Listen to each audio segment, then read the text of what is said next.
دو رمه عبارت از 3000 گوسفند بر اثر بارش برف زیاد در عقبه غزن کوهستان ماسچا زیر برف و ترمه ماند. مقامات محلی میگویند که در این رخداد بیش از 100 گوسفند تلف شده است. طی چند روز گذشته مناطق شمال کشور شاهد سردی و برفباری‌های غیر منتظره بود و مقامات کمیته حالت‌های فوق‌العاده تاجیکستان نیز از این قبل ساکنان را از سفر به منطقه‌های کوهی هشدار داده بودند.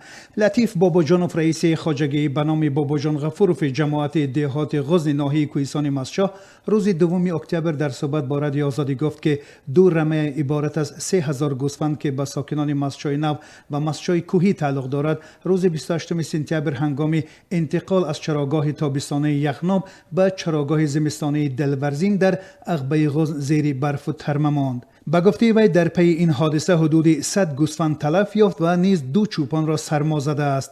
لطیف باباجانوف افزود که تنها یک روز بعد از با کمک 30 تن از ساکنان دهات اطراف رمه پراکنده شده را جمع آوردند و چوپان‌های سرما زده را نجات دادند. باید خلق امون شب و شب خبر کردیم سر از 15 نفر اومده واجی که دیدن حاجه با 30 نفری دیگه خبر شده هم خلق موبیلیزت کرده در کن نوبت همون چوپونه رو وردیم روزی حاجت چوربو هم است.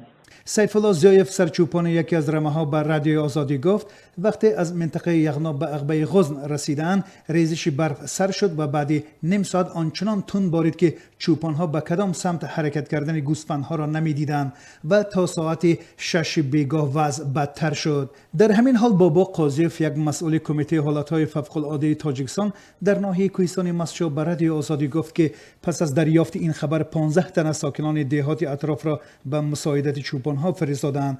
از زیر برف به یک دهه نزدیک آوردند و کمک‌های اولیه طبی رسانیدند.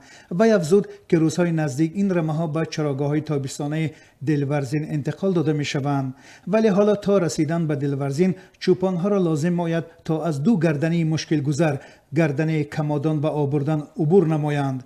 این در حالی که مقامات محلی در کوهستان ماسچا میگویند که در حال حاضر با سبب ریزش برف زیاد حرکت در عقبه آبردان نیز قطع شده است. سیف الله زیایف سرچوپان دهه میگوید در ناحیه یغناب بر اساس شرطنامه با خواجگی هایی که چراگاه ها در اختیارشان هست چاروا را میبرند و به سر هر یک گوسفند 5 سامانه پرداخته می شود.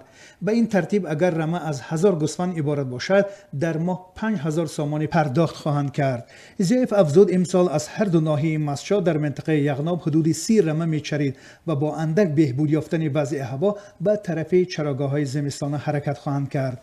طور مسئولان خواجگی های دهات این نواحی میگویند شماره کم این رمه ها به خواجگی ها تعلق دارد، ولی اصلا این چاروا از اهالی ناحیه می باشد.